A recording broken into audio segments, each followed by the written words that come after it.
So this week's video prompt was, who's your favorite artist? For me, my favorite artist would be my brother, Connor Matthews. He is a hip-hop R&B type artist, but the reason why I think he's my favorite artist is not only because he's my brother, and I'm always going to support family, but also I think he's pretty unique in his genre,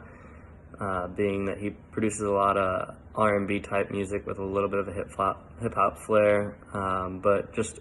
the way he does R&B is pretty different, which is why I think a lot of the major R&B guys are trying to now work with him, whether that be Tank or Chris Brown. But for me, the most important thing is knowing the story behind, I guess, how he became an artist. It's pretty crazy, from where he started at Belmont as a freshman, but dropped out after meeting some dude at a Waffle House that wound up being a famous guitarist who invited him to songwriters convention, and he saw some dude that he sold a shirt to when he was working at Nordstrom, and that dude asked for his music, who wound up being the head of Warner Brothers for the Nashville region. And since then, it's kind of just been on a roller coaster ride of him exceeding new heights every day, I guess. And especially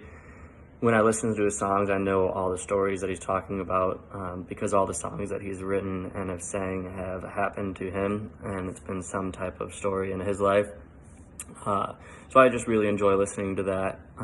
and kind of just deciphering different songs and different witty comments that he makes, and me being able to be like, oh, I totally remember, I totally know who he's talking about there. But also, he's also kind of an artist that doesn't really write about the typical popular types of messages, I guess, or the typical formula that you write and sing that formula in order to get like a hit. He actually did an interview with Apple Music about it, and it's pretty much just because he's lucky enough that he's always had ideas right now, that he hasn't had to resort to the typical formula, I guess.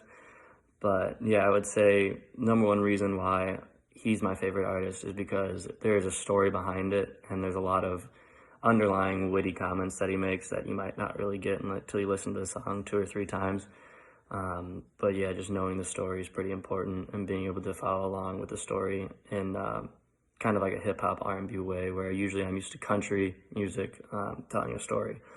and that typically being the only genre. I know rap does sometimes, but the words just kind of make sense and flow together,